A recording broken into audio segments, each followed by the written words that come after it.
Good morning, ladies and gentlemen. Good morning. Welcome to the 2025 AIC Conference. My name is Jonathan Lane. For those of you who don't know me, I'm the chair of the AIC, the Agricultural Industries Confederation, and my day job is Managing Director of ADM UK. It's my pleasure to welcome you all here to the AIC Conference. Our theme this year is managing new global norms in the agri-food supply chain. And I think you'll agree that given the prevailing climate of change, this subject has never been more appropriate. But to pose a question, what are these new global norms? I mean, this year has seen many that directly impact the agri-food supply chain. These include new tariffs, new trade deals from the US, over and under supply of global grain and livestock markets, and of course the ongoing impact of climate change. Close to home, the increases in UK taxation and reduction in agricultural funding all impact on the agri-food supply chain. And we live in a time of many challenges, both economic, societal and personal, and yet there are many opportunities that come from this too. A myriad of complex national and international geopolitical challenges bring instability that impacts us all. The unrelenting pressure to feed a growing global population and use our resources responsibly underscores the need for a resilient and sustainable food system. And this, of course, is one of AIC's core objectives. For those of you who came last night to the AIC dinner, I hope you enjoyed it. For those of you who didn't come, I urge you to come next year. This dinner is a great moment for informal networking with industry colleagues, both old and new, something that, in my opinion, has never been more essential as we live in the increasingly digital world. I'd like to thank last night's guest speaker, Baroness Minette Batters, for her reflections. It was interesting to hear some of her more light-hearted personal reflections on interactions with ministers and previous prime ministers, some of which were quite eye-opening. I'm also delighted to see the conference room packed with our members, with our stakeholders, guests and government officials again this year. We also have a group of students who have joined as our guests. Welcome to you. You are the future of our industry, and it's fantastic to see you here today. There are also a number of delegates here as part of our Next Generation initiative. This initiative recognises and supports succession planning within our industry, and it's crucial that we attract new people and help them learn and progress. So welcome to our Next Generation delegates. I hope you find today inspiring and valuable for your chosen career.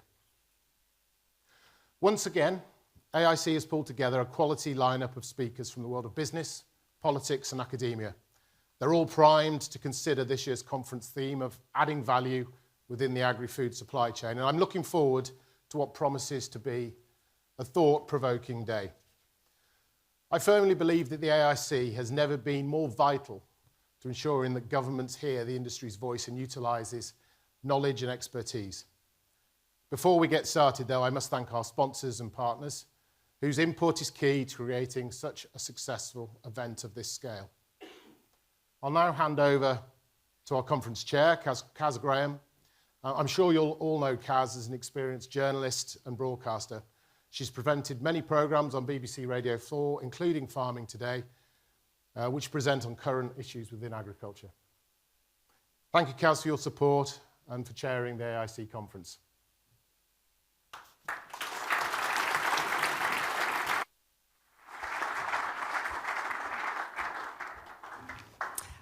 Jonathan, thanks so much for your introduction. Hello and welcome from me to the AIC Conference. It's really great to be back with you at this conference. I have chaired it once before, but that was in 2020. And if you remember, we had this thing called COVID in 2020. So the whole thing was online, and it was really quite bizarre. Yeah, I think I nipped out at lunchtime and put a load of washing in, but I won't do that today, I promise you. Yeah, really, really looking forward to talking to you all, because we've got loads to talk about. It's going to be a great day. I'm going to start off, first of all, with a few bits of housekeeping.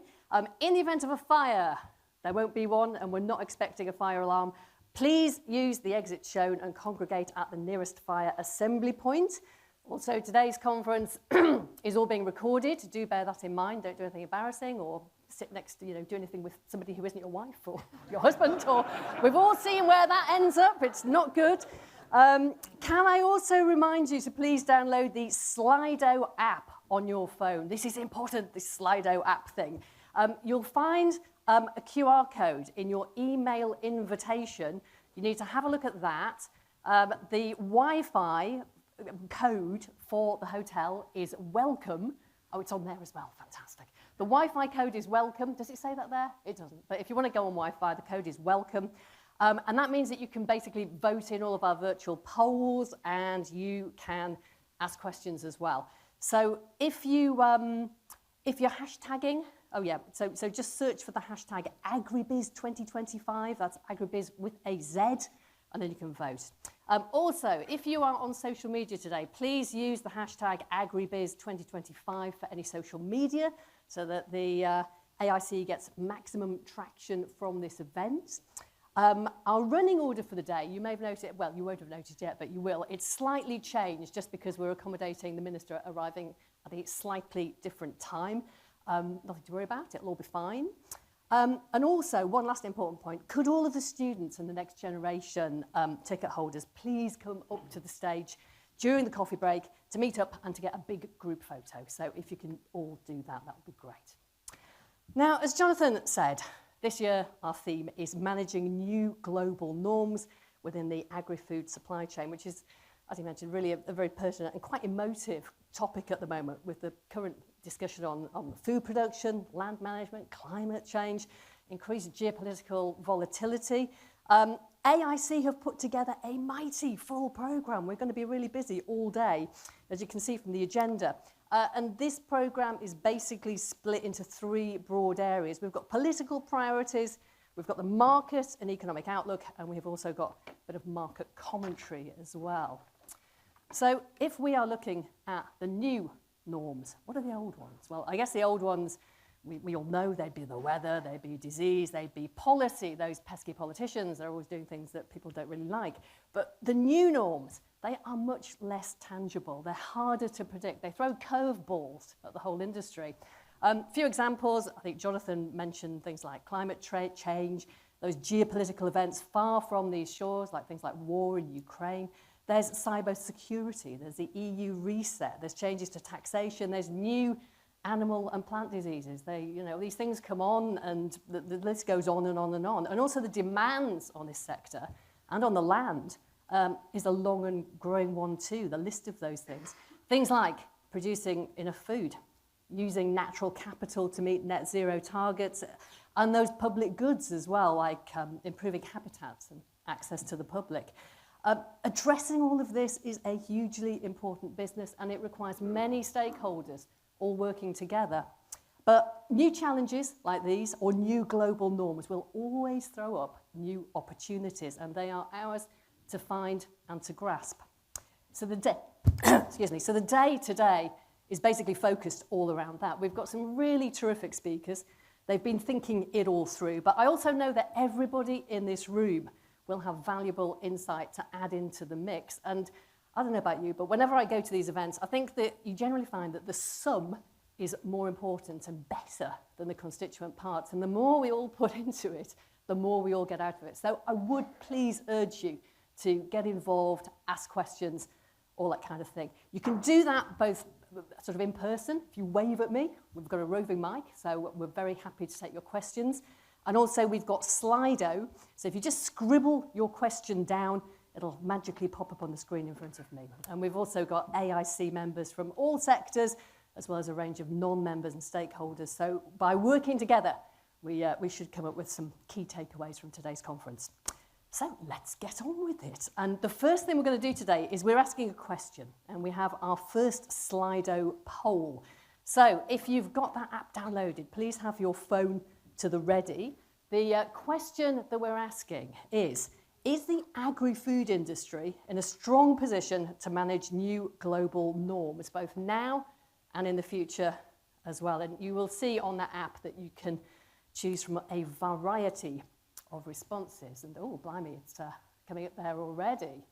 So while we're waiting for those results to settle, I'm just going to remind you as well that this AIC conference is a BASIS registered event, the details of which will appear on a slide at some point once we've got rid of that one, I should imagine. And the details of that can be found on the Agri-Business website. I see the slides up there for you now. Okay, so let's take a quick look at those results that are coming in and see what they're looking like. So mildly disagree. We're sort of slightly on the fence there, really, aren't we? It'll be really interesting to see the mood of the conference after we've heard from all today's speakers. I'm going to be asking the same question again at the end of the day. And talking of speakers, we've got a lot of them. Jam-packed agenda. So let us get on with it. Already with us on the stage, we have got first Robert Sheasby, the man who leads and steers this organisation forwards, AIC Chief Executive, and James McCulloch, who is head of the AIC's animal feed sector. Robert, if you want to head over to the lectern and kick things off, that would be great. Morning, Caz. Thank you very much. Morning, everybody. Good start. We can do better, I'm sure. Anyway, by the time the coffee's kicked in, you'll be really flying. Well, welcome. I'm Robert Sheasby, as Caz said, the Chief Executive of the Agriculture Industries Confederation. And it's my great pleasure and privilege to lead the AIC staff team. As said, we're managing new global norms in the agri-food supply chain. I think the last few years have been full of challenges, and I was reflecting with some of the past board chairs only last night over dinner at some of the challenges we've faced, the stuff that we didn't think we'd have to look at in the coming 12 months. And I do remember once talking to Angela Booth about this and just having the conversation of, when I mapped out what I thought January to December would look like, most of it wasn't on my list. So the agility, which all of you in business have to have, we at AIC try and reflect and make sure that we're there to support as policy issues change, whatever may happen. So thank you for being here today. Of course, the last year has seen enormous change too.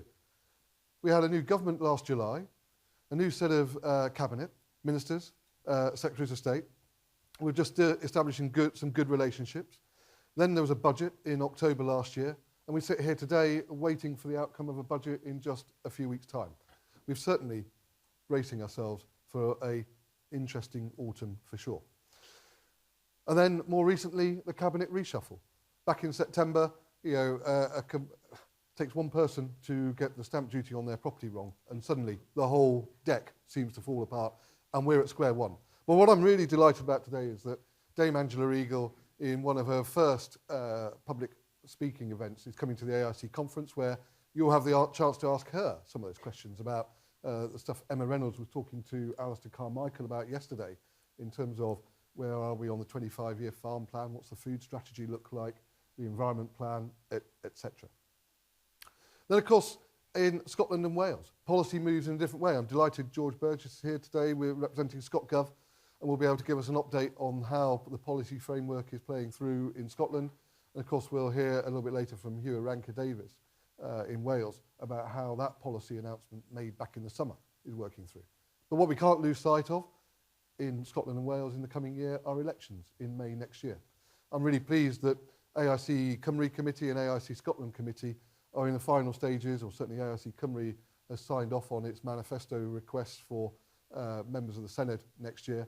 And in a few weeks' time, we expect to do something similar in AIC Scotland with what we'd like to see from a bright, vibrant Scottish government, whoever that may be, George.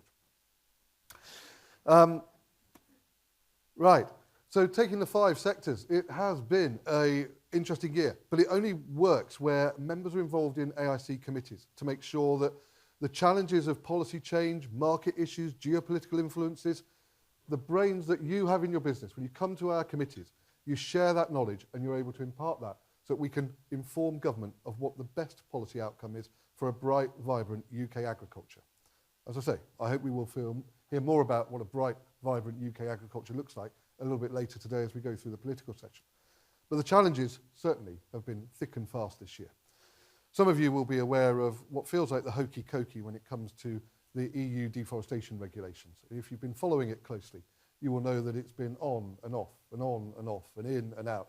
And I'm not quite sure exactly where we are, but I understand there's a vote on a proposal from Denmark later today. So maybe by this afternoon, we may start to have a little more clarity.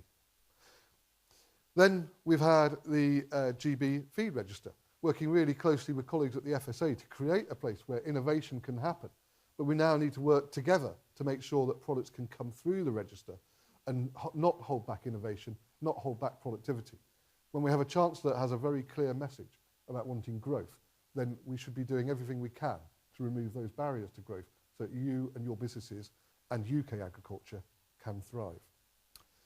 And the last area around animal feed has been, and this will come across a number of our sectors, has been the EU reset, the SPS agreement, expected to be in place by Q1 2027.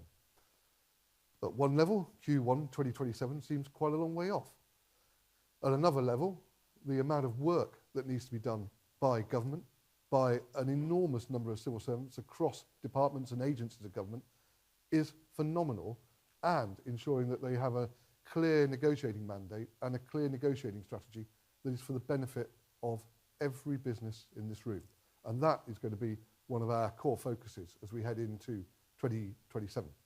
The AIC, I hope, is well positioned. We are in and out. We were in Cabinet Office earlier this week, meeting with representatives there to understand and to brief some of the civil servants on the challenges that are coming up ahead of us.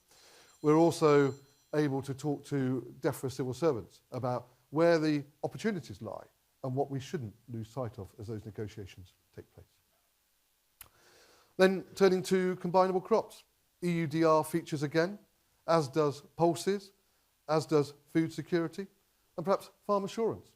Many of you will be aware that in the spring of this year, David Llewellyn authored a report, 130 pages of bedtime reading, followed up by 123 pages just a few weeks ago, about how farm assurance will work. And that matters because the NFU of Scotland, AHDB, the Ulster Farmers Union are all signatories to that document, and the impacts it will have for assurance and the underpinning of food and feed safety should not be taken lightly. And I'm delighted we've got representatives from Red Tractor in the room today, because ensuring consumer confidence is not damaged as we go through ensuring assurance is right for the future is something that should not be taken lightly and should be thought about coolly and soberly. Then moving to crop protection and agronomy.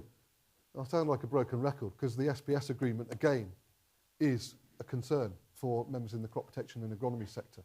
And the challenge we have where we've managed to authorise 4 brilliant new products for use in the UK that are not available to European farmers. The risk that comes from dynamic alignment suddenly taking away that innovation, the brave world that we've entered into, and seeing potentially products taken away from us that are already in use in the UK is a real challenge and something we have to hold government to account to and ensure that they make adequate provision for ensuring there is a competent assessment of a cost-benefit analysis from the as we go into the negotiations, so people make informed decisions about what's in the best interest. Then fertiliser. It's impossible to have a conversation about fertiliser without talking about the carbon border adjustment mechanism. For us here, that looks like something on the 1st of January 2027 as we stand here today. But if you're trying to buy fertiliser in Europe right now, you don't know what the CBAM will be. In fact, the calculations that will form that assessment of that tax liability have yet to be finalised. So it's astounding to think that in 6.5 weeks' time, you don't know what the cost of your fertiliser is if you're growing a crop in the EU. CBAM is something that will, I'm sure, keep our focus as we seek to ensure member representation is met and that we end up with an outcome that delivers for everybody within the AIC. Then there are, of course, the opportunities that arise. The opportunity to lay new fertiliser regulations. It's something like 30-odd years since we had new fertiliser regulations in this country. For those of you dealing with fertilising products, you'll be aware of the innovation that's taken place in that period of time and the need to make sure that the grower confidence is maintained by having regulated products that the consumer, the grower, can have confidence about and which underpin, yet again, that bedrock of food and feed safety that's so important to the reputation of all of our businesses right across agriculture. And lastly, in terms of sectors, the seed sector. Real opportunity here with precision breeding. The legislation being passed, the fact that we could see the register opening, I think, tomorrow, that opportunity for new products to start to come forward in England. I must stress that. We have a difference of opinion with other parts. Of course, the Internal Markets Bill, we understand, will resolve the differences that exist around the UK, but not without challenge. Here, the SFI uncertainty and the changes that take place within our government are challenging for seed merchants and breeders as they look to source the seed that suddenly is a new variety within a SFI option. Those are the things we need to make sure there's a streamlined, strategic approach by government of working with the supply chain to make sure the supply chain can have the right product in the right place at the right time. I'm sure some would say perhaps at the right price, but for competition law reasons, I won't say anything more about that. And the last part is the SBS agreement. You know, for seed, that's been an enormous challenge over the last 5 years. The opportunity to have an SBS agreement there may well significantly reduce the friction and cost that has arisen in recent years from ensuring that the multiplication of seed can be done in a freer and easier way. Dare I say it, more like it might have been in 2019. And for those of you that were with Minette last night, you'll know she was talking about the halcyon days of 2019, even though that's a distant memory. So what about the future? Well, there is opportunity in front of us. I'd like to think that the government could pull together 4 key policies. And when I think about that, I'm thinking about the strategies that the Secretary of State, Emma Reynolds, has mentioned. Those 4 key areas being the food strategy, the land use strategy, the 25-year farm plan, and the 4th one, the farm profitability report, which I hope we'll be able to hear a little bit more later today from Baroness Batters. At the moment, it feels a little bit like those are operating in isolation. They're not strategically or coherently joined to truly deliver for a great positive future for UK agriculture. I would encourage you, if you get the opportunity to speak with Minister Eagle a little bit later today, perhaps over lunch, to just ask her how she can join the dots to make sure we do have a bright future, that those 4 important policy areas are joined together to create the right framework for a really bright and successful UK agriculture. The other bit I think we could do, Secretary of State Emma Reynolds has talked about wanting to be a department of economic growth. So where's the ambition to deliver that? Currently, as many of you will know, agriculture represents 0.6% of the country's GDP. What about if we had the ambition to drive that towards 1%? A 40% shift in where we stand today. The ripple that that would create of being an economic department of growth, an ambition to shift the dial, the effect that would have on policymakers across DEFRA, across wider government, of how do we deliver, of course, biodiversity, of course, towards net zero, but actually economic growth that you as businesses can invest in, economic growth that farmers and growers can invest in, right across the country. That would be an amazing legacy for UK agriculture to have from this government. That's what I think we should be striving for, delivering productivity gains, innovation, regulatory reform through the strands of work, those 4 strands that I've already talked about. That is the opportunity that I think is right in front of us and ours and our governments for the taking. So that's a little bit about what I see for the future, the ambition we should have. Talk to me at lunchtime, share your views, engage with colleagues around your table, see how you see the world and the opportunities that exist. But in a world that's uncertain, driven by a lot of uncertainty, we should look to what the AIC is doing. And here it's my great pleasure now to introduce James McCulloch, the head of the animal feed sector within AIC, to talk a little bit about trying to remove some of the confusion and provide member businesses with a little bit of confidence around the impact of EUDR, what the supply chain can do, and how an AIC sustainable commodity scheme could be part of the solution to taking away some of the current uncertainty. Thank you very much for listening. James, pass over to you.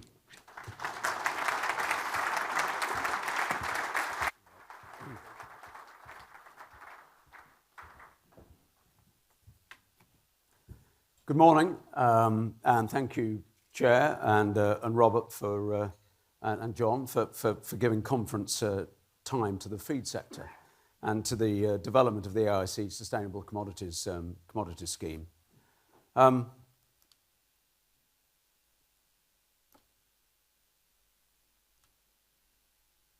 somebody, there we go, thank you. Over the past 2.5 years, AIC have played an important role in providing interpretation and insight to members and to stakeholders in relevant supply chains on the implications of the EU Deforestation Regulation, or EUDR. Whilst the final implementation date of this important piece of legislation remains currently unknown, it's clear it will have direct implications for AIC members, specifically those in Northern Ireland, where the regulation will apply, and indirect implications for AIC members in Great Britain, where we anticipate that processors and retailers, specifically signatories of the UK Soya Manifesto, will seek to specify EUDR-aligned feed for 2026.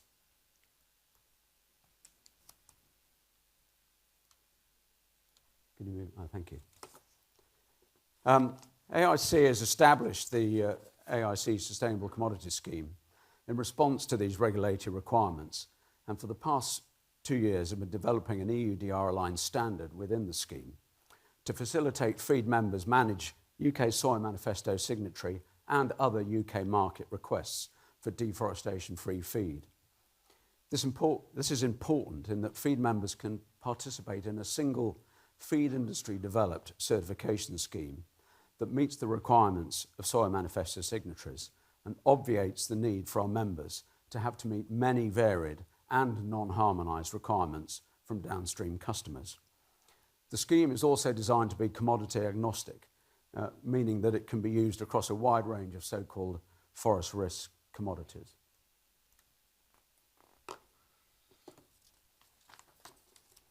The scheme will be delivered in 2 initial modules.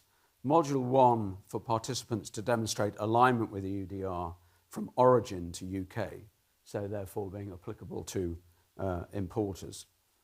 Module 2 is applicable to feed mill operators who will be required to account for the flows of EUDR-aligned commodities coming into and out of the feed mill. Work with AIC and industry representatives has ensured that whilst the standard meets requirements of UK Soy Manifesto signatories and others, it also ensures that feed compounder members do not have to segregate their EUDR-aligned and non-aligned soya supplies, which permits them to keep a mass balance of these volumes while storing them both in a single soy bin. So we think, again, a significant win, I guess, for the industry on that point.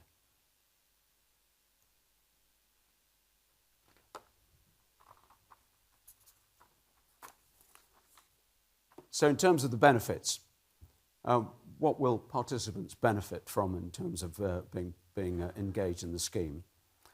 It's a scheme which helps them meet regulatory and market requirements, which delivers transparency across the entire supply chain, which obviates the need for them to meet many and varied supply chain requirements, which is regarded as robust, credible, and a third-party verified deforestation standard, and is sufficiently flexible to deliver standards for different commodities, and can also be modified to reflect additional requirements, such as a future UK forest commodity regulation, or indeed to extend the scope of the standards beyond deforestation to look at other impact categories.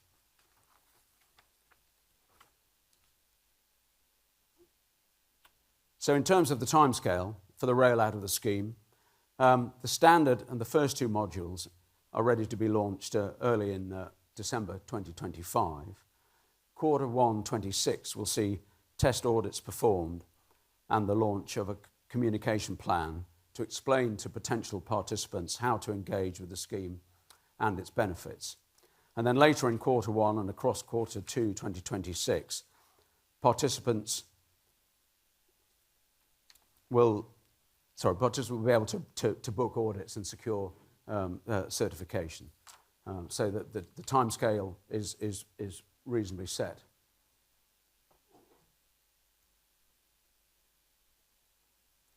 Don't know why this button's sticky.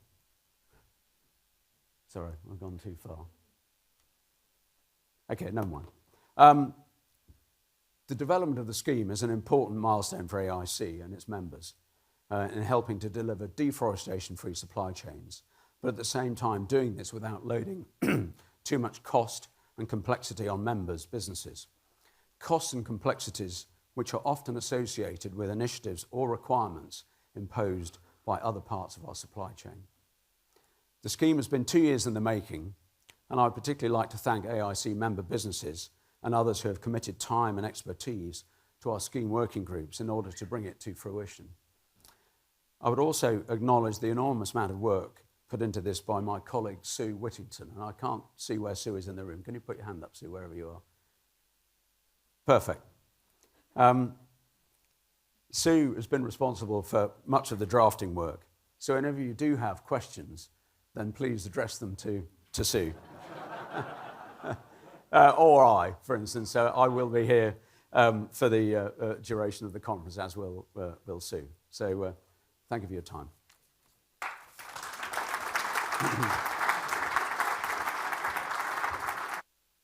Many thanks to James and Robert from AIC. Both of them are knocking around all day. You can grab them for questions whenever you want.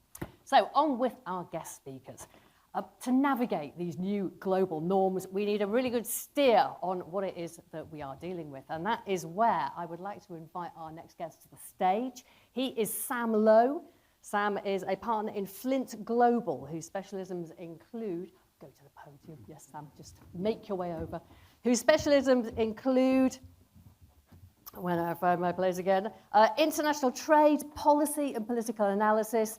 And he's going to be talking to us, as it says here, about shifting global megatrends and the impact on UK and international business. Sam, welcome and thank you. Thank you very much for having me. I sort of thought that there might be issues with switching slides. So I have one slide. Unfortunately, unless you're sitting very near to the front, you're probably not going to be able to read much of it. But you know, it's easier for me, and I think that's probably the most important thing. Thank you very much for having me. As introduced, I lead the trade and market access practice at Flint Global. I should say that the practice I run is sector agnostic, so I sort of advise across a number of different sectors, including this one, which means that I probably lack some of the depth of expertise as, for example, Ed Barker, who's sitting over there looking at his computer at the AIC. But I do think I can provide an outside perspective that will hopefully be useful. You'll see there's a chart here that you can't read, but you can see the line sort of goes upwards. And this is from, there is obviously this assumption that in government lots of people waste time making charts demonstrating very obvious things. And I think this is probably a good example of that, where this is the IMF and the World Trade Organization economists got together and demonstrated factually that since 2019 there has been an increase in trade policy interventions. So yeah, thank you very much. We've got a chart. One of my colleagues also said this correlates with me being invited to speak to people, which the more trade disruption there is, the more in demand I am. So thank you, Donald Trump and others. But I do think it's an important point to realise, which is that if it feels like we've been talking about trade more and more and more, that's because we are. And if it feels like government is doing more and more things, either positively or negatively, to disrupt global trade, it is because they are. And also, I don't think this trend is going to come to an end. And what I've got on the left-hand side, in small text, some of it bold, are things I think. So I sometimes worry that when we discuss trade, particularly in the context of, say, Donald Trump, everyone equivocates and sort of says, well, who knows anything? And I thought maybe it'd be more useful for me to say what I think, and then maybe perhaps in the discussion you can tell me why I'm an idiot. But it at least puts my cards on the table. And to start with, my working assumption and what we're advising clients is that they should be assuming that US average tariff rates at the end of the Trump administration will be 15 to 20 percentage points higher than they were at the beginning.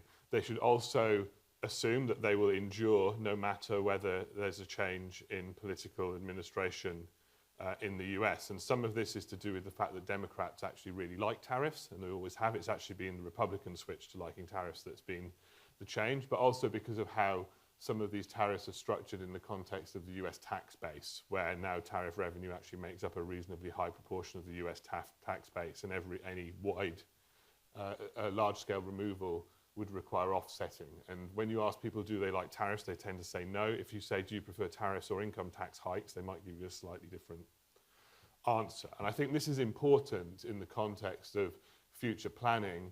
I should also account for the fact there is, of course, a Supreme Court case that's ongoing. And this could lead to the legal justification for the reciprocal tariffs, as they're called, and these are the tariffs that largely impact your sector, being struck down. Our assumption is that these would be replaced using different legal mechanisms. There might be some lag. However, within that, there is the possibility of wider gaps appearing insofar as the new legal justification for the tariffs that follow, if the Supreme Court strikes down the existing legal justification, might not be able to justify everything. And it's interesting for the food sector within that, because can you use national security tariffs to justify tariffs on pizza, for example? Possibly.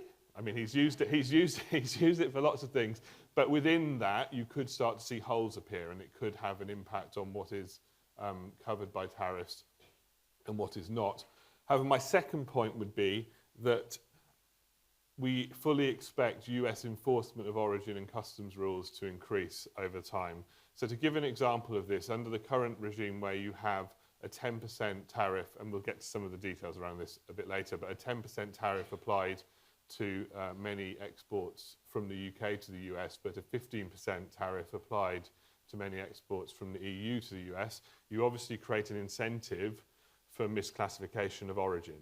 And the example I often give on this is cheese products from Northern Ireland. Is it from Northern Ireland or is it from Ireland? Because that has a very material impact on the tariff rate that would be applied. And at the moment, origin is not necessarily being enforced to the degree it could be, but over time I expect that this will be the case, and it could lead to companies having to pay much more attention to the inputs into the products they're exporting to the US, because the rules around origin in the US are quite vague. So you either have to demonstrate that your product was wholly originating within a certain geography, or there's been a substantive transformation. What is meant by substantive transformation is largely determined by case law. There's no product-specific rules written down, unlike with, for example, the EU, where that is the case, and you might have more specificity around, for example, a change in tariff heading, or the like. So this will, at the moment, there's a gap between the tariff rate on paper and the amount of revenue being raised. I expect that will be squeezed largely through increased enforcement and some people getting into lots of trouble and being made an example of. Because people always ask me, how do you actually enforce origin? And they're like, you can't really enforce it at the border. Someone tells you it's from somewhere, how do you know? And the answer is you have to do audit. It's quite complicated. But if you make a very public example of someone, it does frighten lots of other people into compliance. And I expect we're going to see more of that. In terms of the UK's relationship with the US, you know, as an aside, I was talking to Ed about this beforehand. The deal itself, I know, upset quite a few people in the room, particularly around the concessions the UK made on ethanol in relation to access to the UK market and the creation of the quota. And I'm sure many of you have quite negative views of the government, and you have sort of assumptions as to how that happened, and the UK government didn't think properly, didn't really care about the industry. It just said yes without doing any analysis. And that's exactly right. That is... You're spot on. It was put to the UK at the last minute. It was a choice between more liberalisation on pork or on ethanol, and they decided ethanol would be fine because surely that's something to do with beer. Oh wait, it's not to do with beer, it's something else, and they'd already made the concession and agreed an actual volume on the quota instead of leaving that to further discussion. So that was a screw-up by the UK. But the point I'd make here is it's going to be very difficult to do anything about it. From a US perspective, the deal is done. The UK is still trying to negotiate on specific points, and when they do, the US is asking for more concessions, largely in the agri-food space. But as new deals have emerged, it has of course become apparent that on a relative basis, despite the headline 10% rate being lower than the 15% rate of the EU's, in practice, on a product-specific basis, the EU has on occasion actually got a slightly better deal because they negotiated with the US to incorporate the pre-existing, I refer to it as the MFN rate, so the most favoured nation tariff. So this is the tariff rate that applied before Trump and still is in existence and at the moment stacks on top of all of these new tariffs. The EU's deal incorporates that into their 15%. So it means that for any product, if the US pre-existing MFN tariff was above 5%, it means that the EU actually has a better deal than the UK because the MFN tariff stacks on top of the UK's 10% but doesn't stack on top of the EU's. And you can see some, I say you can see, if you squint, you can see some examples of this in the table in the bottom right. This is taken from the most recent Food and Drink Federation's trade snapshot. In terms of other things I think were going to happen, fear of trade diversion will lead to increased tariffs in non-US markets. I mean, this isn't directly linked to necessarily the US tariffs, but even today we've seen Mexico hike its tariffs on sugar. The example I'd give here is that following the Trump tariffs earlier this year, the EU instigated a new trade diversion, introduced a new trade diversion monitor. And within that, they're flagging already a number of agricultural products which are sort of finding their way into the EU market, being diverted away from the US at higher volumes and lower prices. So far, the only ones they've identified are fresh-dried avocados, which I'm sure has some millennial-based jokes that could be attached to it. I couldn't work it out in advance. Fresh or chilled truffles, fresh chilled sweet corn, fresh chilled onions, cowberries, foxberries, mountain cranberries. And this is in preparation for potential tariffs. This would provide the justification for safeguard duties if they wanted to go ahead. UK-EU SPS negotiations. So this has obviously been discussed quite a lot today. I'm going to start with my optimistic personal view of what could happen, and then I'll say what probably will happen. This absolutely could have been negotiated by the end of this year. There's lots of talks about it required a certain degree of technical. You can do things quickly if you want to, and the EU and UK have demonstrated the ability to do that in recent history. And when you're talking about, you know, post-Brexit divergence from the UK from EU rules, it is marginal. It's not necessarily been overly deliberate. It could have been done quickly. I don't think it will be. I think even the 2027 deadline is optimistic at this point, and to give the reason for that is largely intransigence on the EU side and desire on the UK side to tweak the arrangement. Even the point made earlier about the need to assess whether fertilisers that had been or chemicals that have been introduced on the market in the UK that aren't available in the EU, that causes a problem for these negotiations because from an EU perspective, the UK needs to incorporate the EU's sanitary and phytosanitary regime wholesale, both in application domestically and in application to imports. But on the political side, just to give an example, I'm not sure if you remember, and I'm sure some of you experienced this, but following the announcement of the reset and the desire to do a deal on SPS, the first thing the Commission did was clamp down on enforcement in respect of goods entering Northern Ireland from Great Britain. So you do just have this problem, which is that there is this desire at the political level to make progress at the highest level, but at the working level, there's still quite a lot of resentment and foot dragging. So I think we will get somewhere eventually, but it's not necessarily going to be easy. And I also think that you probably need to be modest in your attempt to gain derogations from EU rules if it is the case that you want a sanitary and phytosanitary agreement, because there is not going to be much space for flexibility on the EU side, and the model agreement that the EU will be working against will be its agreement with Switzerland. Two more points before I sit down. I think it's worth thinking about the sort of dynamic impact of both the US tariffs and decisions being made by other countries to build resilience and create new market opportunities elsewhere. And I think there's a possibility that the UK could lose market share to the EU in third country markets, given the EU's progress with trade agreements with Mercosur. And I realise Mercosur is probably controversial in these walls with certain beef interests.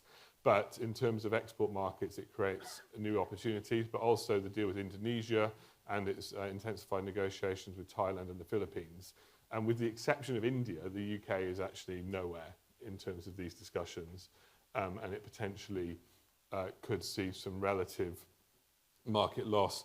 I was going to finish by talking about CBAM. It was actually already covered, but the one final point I'd make in terms of CBAM and fertiliser is it's worth thinking about the lag between the entry into force of the EU CBAM at the beginning of next year and the UK CBAM the year after, because you potentially have a dynamic in which fertiliser, the cost of importing fertiliser into the UK for a year is quite a lot lower than importing it into the EU. So it's probably, I don't know, this is where my ignorance shows, I don't know how you can stockpile fertiliser, but it might be a good opportunity to do. Someone's going to tell me that's a really bad idea and it'll lead to explosions, but so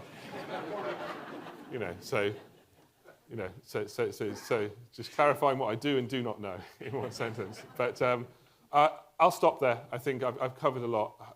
If you disagree with me, please do say on Slido or in person. Happy to discuss. Slido or in person. We've got a roving mic, so if you would like to disagree with Sam, he would love you to do that, I'm quite sure. Please stick your hand in the air. Also, is there anybody who knows if you can stockpile fertiliser, or would it lead to an enormous... I was leading, I saw some. Okay, so just don't do this at home, kids, all right? I think that's the thing to talk about. We've got a gentleman at the back with a question there, and I'm hoping there's a roving mic. Is going to find its way to you? Is it on its way?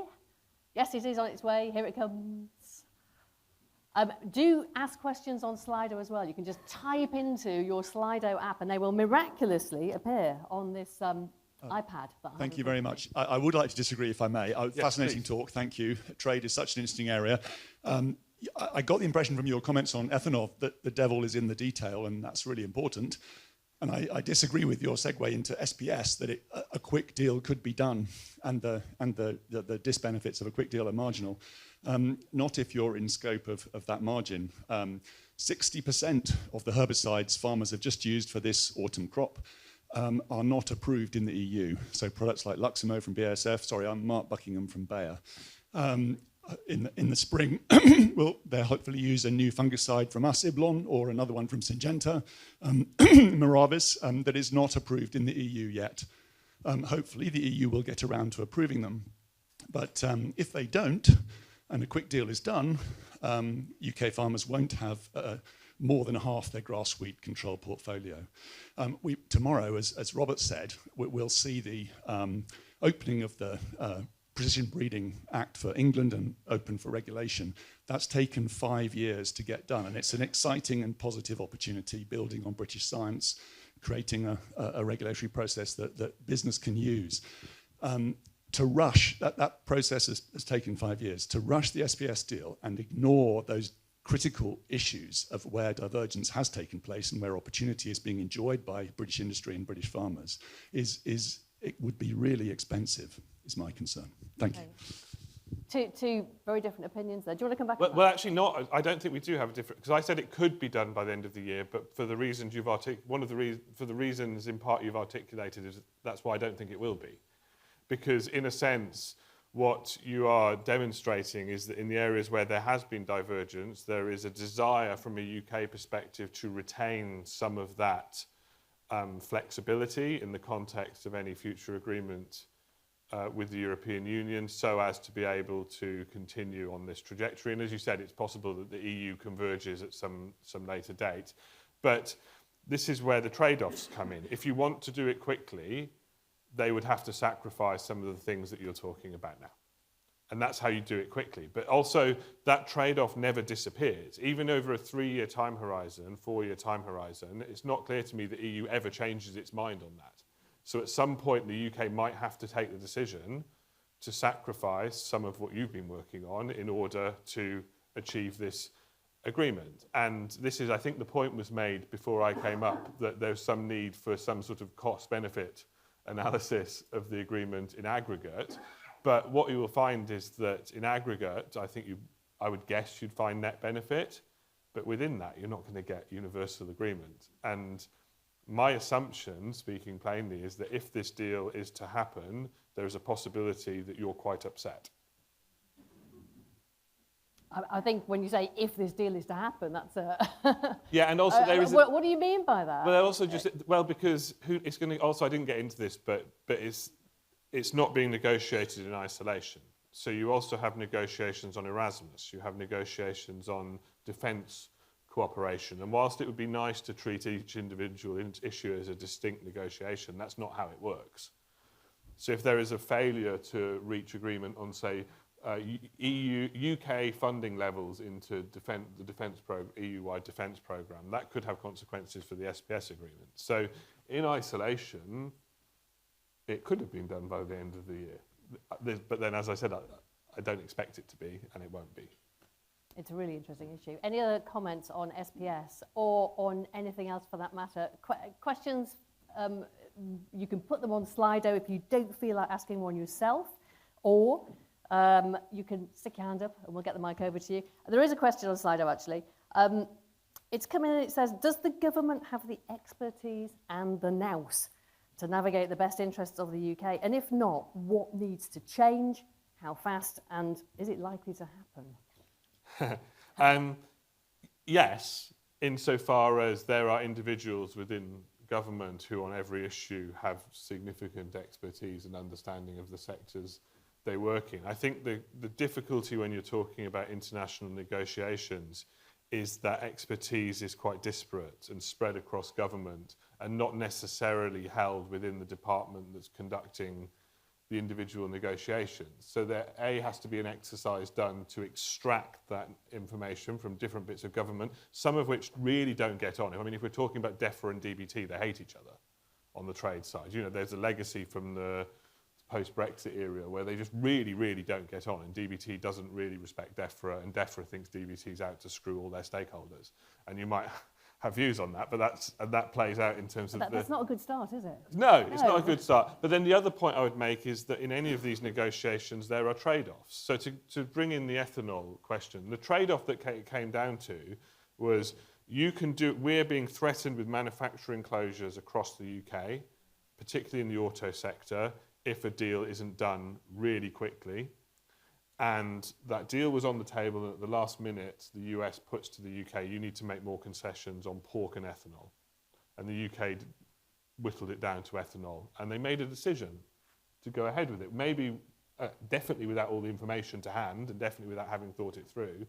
But in the context of these negotiations, some sectors lose out, some companies lose out, and that's always been the case. Sam, a question that follows on from that, and probably just briefly because we've got a minister who's on her way, and we need to get on with our break just before that. But I mean, following on from that question, if the food and farming industry is not viewed as important in negotiating trade deals, how can we make our case more effectively? Well, it is in some instances. That was a specific example, I suppose, where actually there wasn't. Yeah. Well, it depends. I mean, if you think about the trade agreement with Australia, whereby there is lots of criticism in relation to, say, the tariff reductions and quotas that were created for beef imports. If you were just to look at that in isolation, you would say that the UK prioritised getting this agreement quickly with Australia to demonstrate the post-Brexit benefits over the interests of that part of the sector. But also, the Australia agreement, the UK did stand firm in making no changes to its sanitary and phytosanitary rules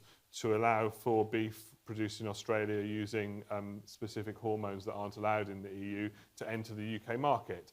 So it's on the one, so it's complicated, I suppose, is what I'm getting to, which I promised not to do. I was meant to be making definitive statements for people to strike down, but I'm going to equivocate slightly on that one. Yeah. I think that's a really good definitive statement. It is complicated. Obviously, it is really complicated. It's also a cop-out, but I'm sorry. Yeah. Well, if you want to nobble him during the coffee break and say that was a massive cop-out, do, because he'll be there drinking coffee and he'll be hanging around for the day. Sam, thank you so much. Thank you very much really for having interesting. Just a reminder, yeah. Right, okay, so we are moving on with our day. In about half an hour's time, we're going to be joined by Dame Angela Eagle, Minister of State for Food Security and Rural Affairs, and also George Burgess from the Scottish Government.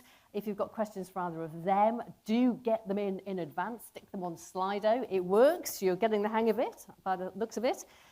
Before that, we are going to have a chance for a quick coffee and to have a mingle with old friends and perhaps new professional friends as well. Quick reminder for the students and next generation people to come onto the stage during the coffee break so we can get a photograph. And we will be back in this room at 11, if that's okay. See you then.